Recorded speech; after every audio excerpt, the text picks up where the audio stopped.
Hello students, welcome back to easy notes.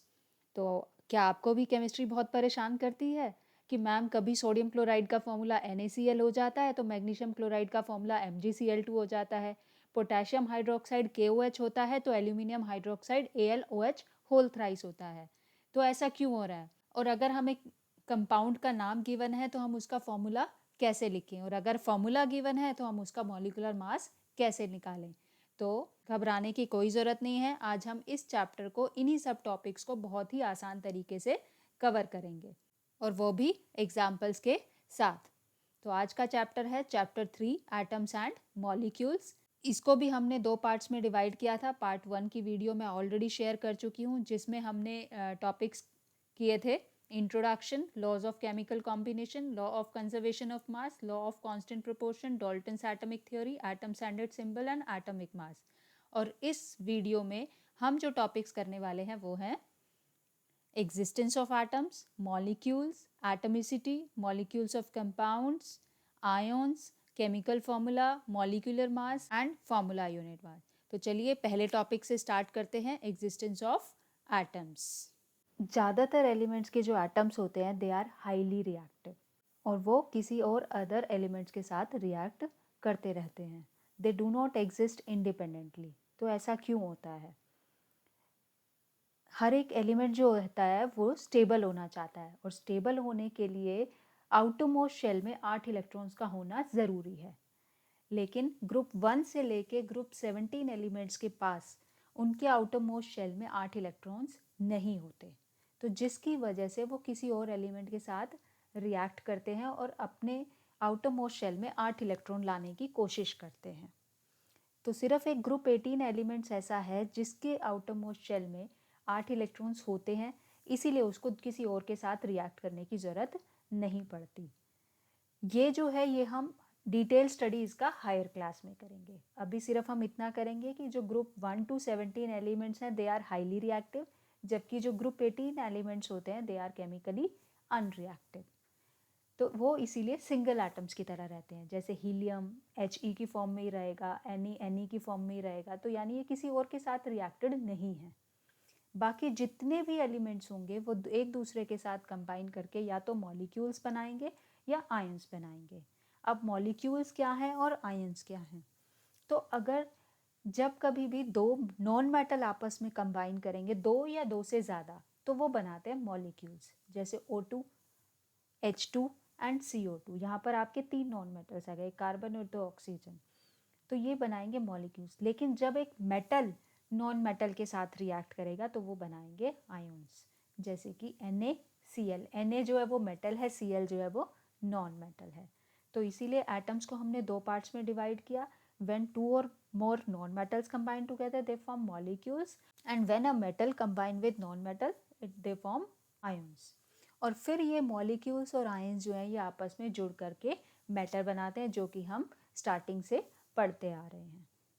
तो चलते हैं नेक्स्ट टॉपिक पर, जो कि हम करेंगे मॉलिक्यूल्स। अब मॉलिक्यूल्स क्या हैं? जैसे अभी हमने डिस्कस किया, it is a group of 2 और मोर एटम्स। 2 या 2 से ज़्यादा एटम जो हैं they are chemically bonded together by attractive force. और ये जो होंगे, जैसे हम अगर एक एग्जांपल ले लें CO2, तो CO2 जो है that is the smallest particle of carbon dioxide that shows all properties of carbon dioxide. तो अगर हम कार्बन डाइऑक्साइड की बात कर रहे हैं उसके लिए कम से कम एक मॉलिक्यूल का होना ज़रूरी है, यानी कि CO2। इससे छोटी यूनिट नहीं होगी जिससे कि हमें ये पता चल सके कि ये कार्बन डाइऑक्साइड है। तो जो मॉलिक्यूल होता है that is the smallest particle of an element or a compound that is capable of independent existence, और ये हमें उस एलिमेंट या कंपाउंड की कैरेक्टरिस्टिक्स शो करता है। अब ये मॉलिक्यूल जो है उनमें एटम सेम भी हो सकते हैं और डिफरेंट भी हो सकते हैं। जैसे हमने अभी बात की, अगर मैं O2 की बात करूं तो उसमें 2 सिमिलर ऑक्सीजन एटम जो होते हैं they are combined together by attractive force. और डिफरेंट एलिमेंट्स जैसा हमने अभी किया CO2 में 2 डिफरेंट एलिमेंट्स हैं, एक कार्बन और एक ऑक्सीजन। तो इसीलिए मॉलिक्यूल्स को भी हम 2 पार्ट्स में डिवाइड कर सकते हैं। तो first is molecules of elements and second one is molecules of compound. Molecules of elements में सिमिलर एटम कंबाइन करते हैं, 2 या 2 से ज़्यादा, जैसे O2, S8, सल्फर के 8 एटम एक दूसरे के साथ कंबाइन करते हैं नेचर में और वो बनाते हैं S8। ऐसे ही फॉस्फोरस के 4 सिमिलर एटम कंबाइन करके बनाते हैं P4। दूसरा है मॉलिक्यूल्स ऑफ कंपाउंड, जिसमें डिफरेंट एलिमेंट्स कंबाइन टुगेदर करते हैं, जैसे है H2O, CO2, NH3। तो यहाँ तक सबको समझ में आ गया होगा। तो चलते हैं नेक्स्ट टॉपिक पर। अभी हमने पढ़ा कि जैसे मॉलिक्यूल्स ऑफ एलिमेंट्स में जो सिमिलर एटम्स हैं they are combined together to form molecules of elements.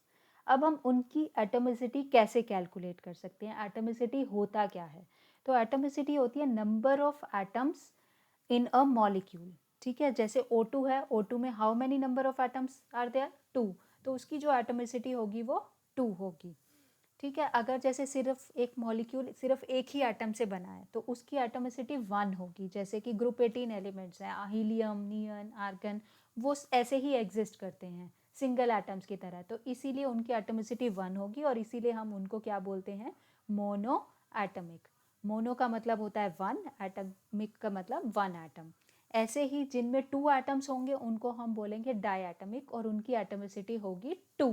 जैसे ऑक्सीजन, हाइड्रोजन, नाइट्रोजन, इन सब में ही 2-2 एटम्स हैं तो इनकी एटमिसिटी 2 होगी। ऐसे ही किसी में 3 एटम्स भी होते हैं, जैसे ओजोन। ओजोन का फॉर्मूला क्या होता है? O3।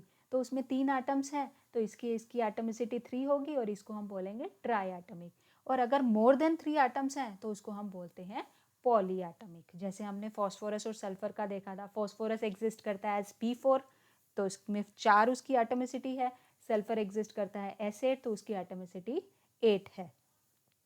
तो जनरली जो होते हैं जितने भी मेटल्स होते हैं वो मोनो एटमिक हैं, वो सिंगल एटम्स की तरह एग्जिस्ट करते हैं। जैसे सोडियम की फॉर्म में रहेगा, मैग्नीशियम Mg की फॉर्म में ही रहेगा, तो इस तरह से वो ज़्यादातर मोनो एटमिक होता है।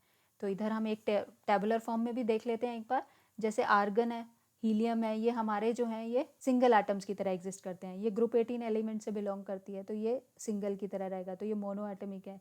हीलियम भी मोनो एटमिक है। हाइड्रोजन एग्जिस्ट एज H2 तो ये डायटमिक हो गया। ऑक्सीजन भी O2 तो ये भी डायटमिक हो गया। तो इन दोनों की एटमिसिटी 2 हो जाएगी। ओजोन की 3 हो गई, फॉस्फोरस की 4 हो गई एटमिसिटी, सल्फर की 8 हो गई। तो बहुत ही सिंपल है एटमिसिटी कैलकुलेट करना और ये पेपर में बहुत बार पूछा भी जाता है। तो इसमें तो नंबर्स जो होते हैं वो ईजिली क्रैक हो जाते हैं। ठीक है, तो यहाँ तक आपको अच्छे से क्लियर हो गया होगा। यहाँ तक था हमारा मॉलिक्यूल्स ऑफ एलिमेंट्स। इसका जो नेक्स्ट टॉपिक है वो है हमारा molecules of compounds. Molecules of compounds में different elements they are combined together. ठीक है, तो जैसे कि मॉलिक्यूल्स ऑफ एलिमेंट में सेम एलिमेंट थे, यहाँ पर डिफरेंट एलिमेंट्स हैं। ठीक है, ये जैसे कि H2O, CO2, ये सब जो हैं इनमें डिफरेंट एलिमेंट हैं। H2O में एक हाइड्रोजन है, एक ऑक्सीजन है। CO2 में एक कार्बन है, एक ऑक्सीजन है। तो ये दे आर कंबाइंडिंग टुगेदर, तो उनको हम बोलेंगे मॉलिक्यूल्स ऑफ कंपाउंड्स। दोनों में डिफरेंस अब अच्छे से क्लियर हो गया होगा। ठीक है, तो चलते हैं आगे, कुछ एग्जाम्पल्स देख लेते हैं। जैसे वाटर का है, वाटर में कौन कौन से हैं? H और AO। अमोनिया में कौन सा है? N और H। कार्बन डाइऑक्साइड में कौन सा है? C और O। रेशियो बाय मास याद है, जैसा हमने लॉ ऑफ कांस्टेंट प्रोपोर्शन में किया था कि कैसे निकालते थे? नहीं याद? तो एक बार फिर से देख लेते हैं। लेकिन अब इसके बाद नहीं पूछना कि मैम ये कैसे निकालते हैं, तो कैसे कैलकुलेट करते हैं अब इसको अच्छे से प्रैक्टिस कर लेना। हाइड्रोजन है, हाइड्रोजन का कितना होता है एटॉमिक मास? 1 होता है। यहाँ पर क्योंकि 2 हाइड्रोजन है तो हम इसको 2 से इंटू कर देंगे। रेशियो ऑक्सीजन का कितना होता है? 16, तो इसकी कितना आ जाएगी रेशियो? 2:16। और अगर हम सिंपलर फॉर्म में निकालें तो ये आ जाएगा 1:8। ठीक है, ऐसे ही हम नेक्स्ट अमोनिया का निकालेंगे। अमोनिया का में नाइट्रोजन का कितना होता है? 14। ये सब हम पीरियोडिक टेबल से देख लेंगे इनके एटॉमिक मासेस। रेशियो हाइड्रोजन का 1 होता है तो 3 हाइड्रोजन का कितना हो जाएगा? 3:1, यानी कि इसकी रेशियो क्या आ गई? 14:3। ठीक है, अब समझ में आ रहा है ये? Very good. इसी तरह से हम CO2 की भी निकाल लेंगे। CO2 में कार्बन का कितना होता है? 12 प्लस ऑक्सीजन होता है 16, तो 2 ऑक्सीजन का हो जाएगा 32। सिंपलेस्ट रेशियो में निकालेंगे हम, इसको 4 से डिवाइड कर देंगे दोनों को, तो ये आ जाएगा 3:8। ठीक है, तो इस तरह से हम इनकी रेशियो कैलकुलेट कर सकते हैं। तो अब एक क्विक रिकैप देख लेते हैं कि हमने क्या क्या पढ़ा। एटम्स पढ़े हैं और मॉलिक्यूल्स पढ़े हैं। एटम्स और मॉलिक्यूल्स में क्या डिफरेंस है? एटम्स में सिर्फ एक ही एटम होता है, मॉलिक्यूल्स में मोर देन वन एटम होता है। अगर ये दोनों एटम सिमिलर हों तो हम उसको बोलते हैं मॉलिक्यूल्स ऑफ एलिमेंट। और अगर ये डिफरेंट एटम्स हों, डिफरेंट एलिमेंट्स के एटम हो, जैसे यहाँ पर्पल है और एक ग्रीन है, तो इसीलिए हम इसको बोलेंगे मॉलिक्यूल्स ऑफ कंपाउंड। अब ये तीनों में डिफरेंस अच्छे से क्लियर हो गया होगा, तो करते हैं नेक्स्ट टॉपिक, जो कि है हमारा आयंस। जैसे हमने किया था, एटम्स जो है उसको हम दो पार्ट्स में डिवाइड कर सकते हैं, मॉलिक्यूल्स में और आयंस में। मॉलिक्यूल्स के भी हमने दो पार्ट किए, molecules of elements, molecules of compounds. अब आयंस हमने पढ़ा था कि जब एक मेटल नॉन मेटल के साथ रिएक्ट करता है तब वो बनाते हैं आयंस। ठीक है, तो the compound formed from metals with non metals. ठीक है, तो यहाँ पर मेटल जो है वो नॉन मेटल के साथ रिएक्ट करेगा, तब वो बनाते हैं चार्ज स्पीशीज। क्योंकि अभी मैंने बताया था पहले भी कि जो मेटल्स होते हैं वो पॉजिटिव चार्ज बनाते हैं, नॉन मेटल जो होते हैं वो नेगेटिव चार्ज बनाते हैं। तो ऐसे जो कंपाउंड्स आएंगे उनके अंदर चार्ज स्पीशीज आएंगी जिनको हम बोलेंगे आयोन्स। इट में consist of single charge atom और ग्रुप ऑफ एटम, कि सिंगल एटम भी हो सकता है और ग्रुप ऑफ एटम्स भी हो सकता है। जैसे कि ये हमने देखे हैं, ये जितने भी कैटायंस या एनायंस हैं इनमें एक एक एटम है। Na है, एक ही एटम है, तो ये सिंगल चार्ज एटम है। पोटेशियम में एक ही है, कॉपर में एक ही है। लेकिन इधर थर्ड जो हमारा कॉलम है उसमें हमारे पास मोर देन वन एटम है, जैसे NH4+। तो यहाँ पर नाइट्रोजन भी है, हाइड्रोजन भी है, तो इसको हम बोलेंगे पॉली एटमिक आयंस। हाइड्रोक्साइड भी पॉली एटमिक है। ऐसे ही नाइट्रेट में भी मोर देन वन एटम है, तो ये भी पॉली एटमिक है। तो आयंस को हमने दो पार्ट्स में डिवाइड किया, कैटायंस में और एनायंस में। कैटायंस हमारे होते हैं पॉजिटिवली चार्ज आयंस और एनायंस होते हैं हमारे नेगेटिवली चार्ज आयंस। जैसे Na+, K+, ये सब हमारे पॉजिटिवली चार्ज हैं। ऐसे ही Cl के ऊपर माइनस चार्ज है तो ये नेगेटिवली चार्ज है, तो इसको हम बोलेंगे एनायंस। अब आप ये पूछोगे कि मैम कौन से एलिमेंट्स कैटायंस बनाते हैं और कौन से एनायंस बनाते हैं। जैसा मैंने अभी बताया कि जो मेटल्स होंगे वो कैटायंस बनाएंगे और जो नॉन मेटल्स होंगे वो आपके एनायंस बनाएंगे। तो ये सारे आपके मेटल्स हैं, इसीलिए ये पॉजिटिव चार्ज बना रहे हैं। ऐसे ये सारे आपके नॉन मेटल्स हैं, ये आपके नेगेटिव चार्ज बना रहे हैं। तो यहाँ तक आपको आयंस क्लियर हो गए। इन सब के जो चार्जेस हैं वो भी आपने लर्न करने हैं। ठीक है, तो ये बहुत ही सिंपल है, आप इस टेबल को अच्छे से लर्न कर लेना। ठीक है, अब हमारा टॉपिक है केमिकल फॉर्मूला, कि ये क्या होता है। केमिकल फॉर्मूला जो होती है that is the symbolic representation of any compound. जैसे मैंने बोल दिया सोडियम क्लोराइड, तो सोडियम क्लोराइड को हम पूरा नहीं लिखेंगे, उसका एक फॉर्मूला लिखेंगे NaCl। तो NaCl जो होगा उसका वो केमिकल फॉर्मूला होगा, कि हमने उनको सिंबल से लिख दिया, सोडियम को Na से लिख दिया और क्लोराइड को Cl से लिख दिया। अब वैलेंसी क्या होती है? केमिकल फॉर्मूला बनाने के लिए हमें पड़ती है वैलेंसी की जरूरत। अब वैलेंसी क्या होती है? वैलेंसी है किसी भी एलिमेंट की कंबाइनिंग कैपेसिटी, कि जैसे मैं अगर सोडियम की बात करूं Na की, तो उसकी कंबाइनिंग कैपेसिटी 1 है, उसकी वैलेंसी 1 है, तो इसीलिए वो सिर्फ एक ही Cl से कंबाइन करेगा। तो ये जो वैलेंसी है ये ही डिसाइड करती है कि उसका केमिकल फॉर्मूला क्या होगा, जो अभी हम कुछ प्रॉब्लम से करेंगे तो आपको अच्छे से क्लियर हो जाएगा।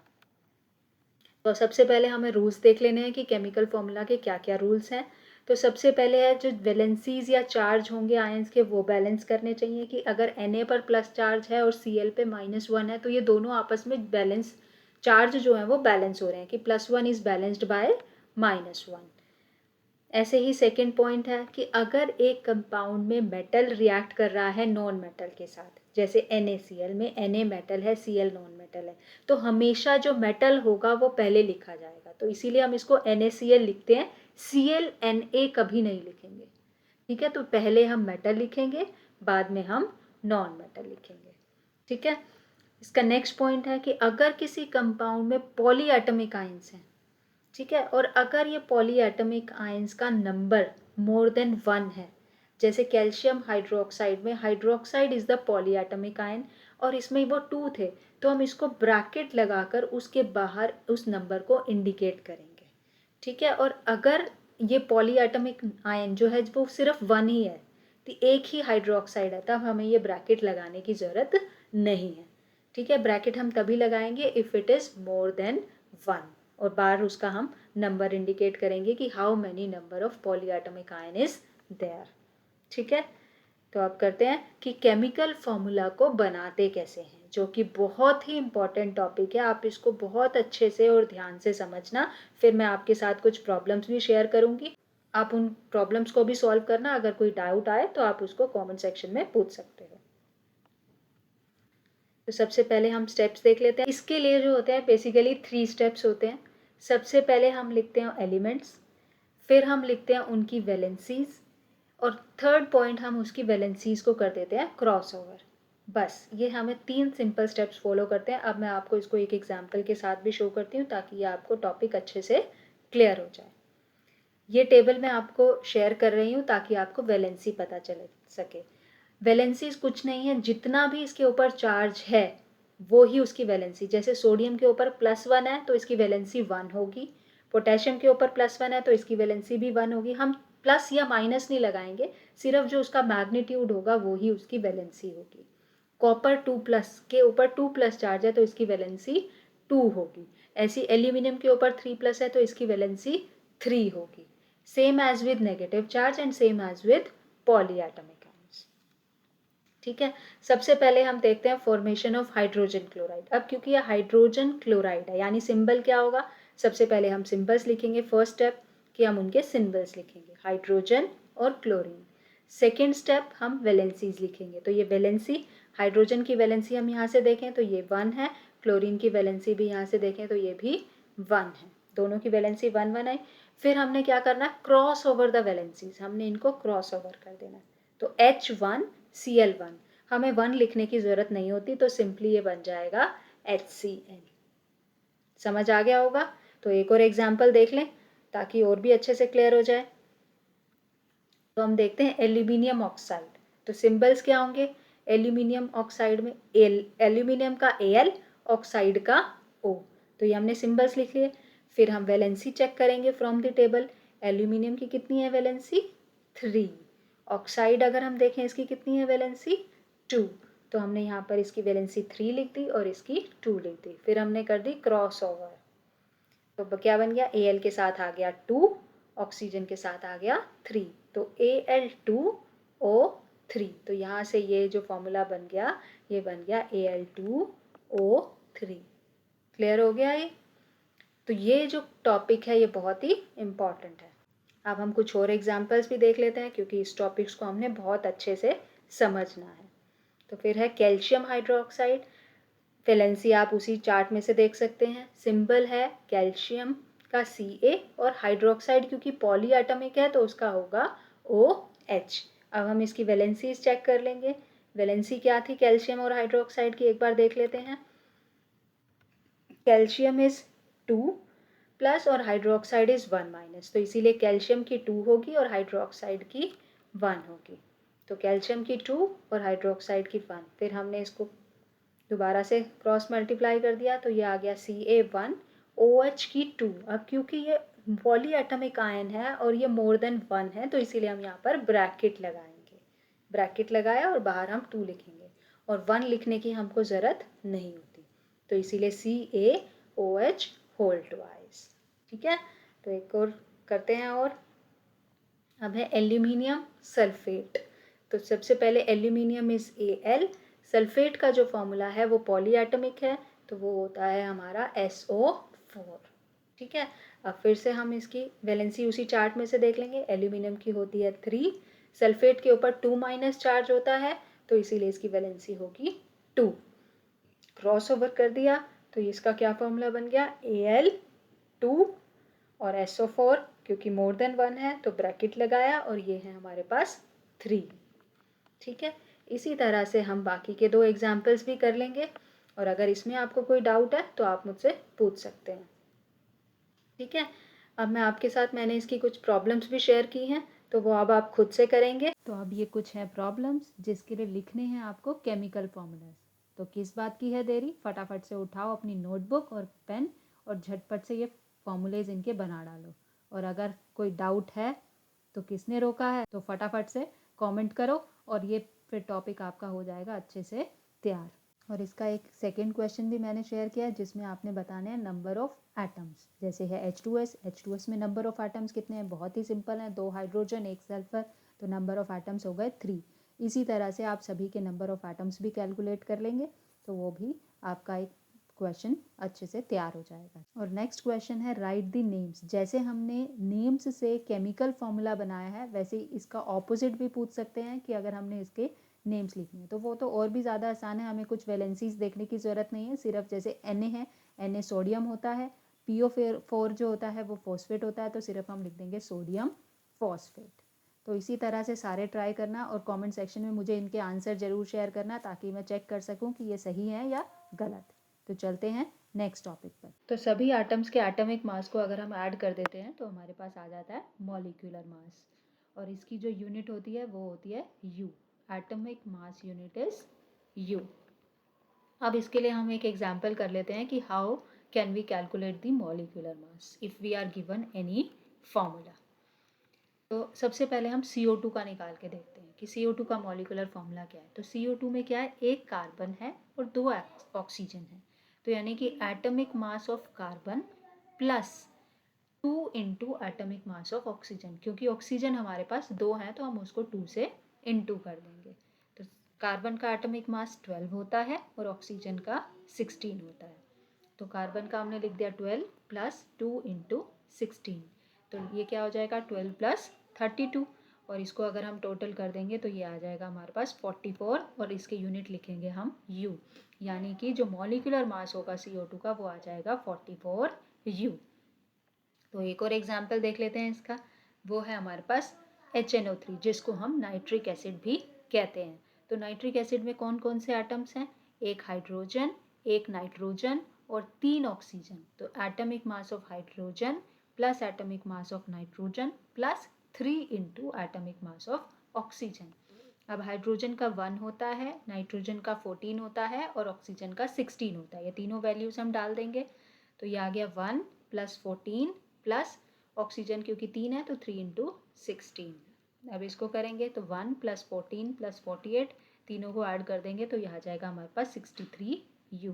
तो so the molecular mass of HNO3 is 63 U।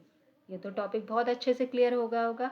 तो जब भी हमें फॉर्मूला दिया होगा तो सिर्फ हमने उनके एटॉमिक मासेस को ऐड कर देना है सभी के, और उससे हमारे पास मॉलिक्यूलर मास आ जाएगा। ऐसे ही होता है फॉर्मूला यूनिट मास। इसमें और मॉलिक्यूलर मास में कोई डिफरेंस नहीं है, सिर्फ इतना ही फ़र्क है कि जो फॉर्मूला यूनिट मास है वो हम तब निकालते हैं जिसके कॉन्स्टिट्यूएंट पार्टिकल्स आयन हो। तरीका निकालने का दोनों का डिट्टो सेम है। जैसे NaCl है, NaCl में आयन्स होते हैं Na प्लस Cl माइनस, तो इसका भी अगर हमें मास निकालना है तो उसको हम बोलते हैं फॉर्मूला यूनिट मास। तो इसमें भी हम दोनों के एटॉमिक मास को ऐड करेंगे तो वो आ जाएगा उसका फॉर्मूला यूनिट मास। चलो देख लेते हैं एक बार करके। तो जैसे NaCl है, atomic mass of Na plus atomic mass of Cl। Atomic mass Na का होता है 23, Cl का होता है 35.5, दोनों को हमने ऐड किया तो वहाँ से आ गया ये 58.5। तो इसीलिए फॉर्मूला यूनिट मास जो NaCl का होगा वो होगा 58.5 U। ऐसे ही हम एक और देख लेते हैं जो कि है K2CO3।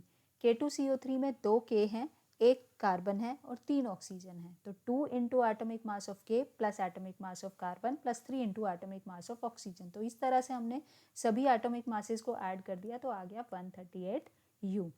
तो अगर आप लोग कंफ्यूज हो रहे हो कि कहाँ हमें मॉलिक्यूलर मास निकालना है, कहाँ फॉर्मूला यूनिट मास निकालना है, तो वहाँ पर बिल्कुल घबराने की ज़रूरत नहीं है, क्योंकि जो मॉलिक्यूलर मास टर्म है वो हम सभी कंपाउंड्स के लिए यूज़ कर सकते हैं। तो फॉर्मूला यूनिट मास को भी हम मॉलिक्यूलर मास लिख सकते हैं, लेकिन फॉर्मूला यूनिट मास हम हर जगह यूज़ नहीं कर सकते, वो सिर्फ आयंस के लिए यूज़ कर सकते हैं। तो यही होगा कि आप सभी कंपाउंड्स के लिए मॉलिक्यूलर मास यूज़ कर लो, तो वहाँ पर आप कभी भी गलत नहीं होगे। लेकिन अगर क्वेश्चन ही ऐसे आता है find the formula unit mass, तो इसीलिए ये टर्म आपको पता होना ज़रूरी है कि अगर ये आ गया तो हमें कंफ्यूज नहीं होना, हमें निकालना वही है कि सभी के एटॉमिक मासेस को ऐड कर देना है और टोटल निकालना है। अब मैंने आपके साथ कुछ प्रॉब्लम शेयर किए हैं जिसमें मैंने मॉलिक्यूलर मास ही लिखा है सिंपल, इसमें आपके सभी तरह के कंपाउंड्स होंगे। ठीक है, तो यहाँ पर आपने अब इनको सॉल्व करना है। तो यहाँ पर हमारा आज का चैप्टर ख़त्म होता है। तो अगर कोई भी डाउट हो तो आप कमेंट सेक्शन में पूछ सकते हो। अगर आपको मेरे वीडियोस अच्छे लगते हैं तो please hit the like button and share it with your friends and don't forget to subscribe my channel. मिलते हैं नेक्स्ट वीडियो में। Till then bye, take care.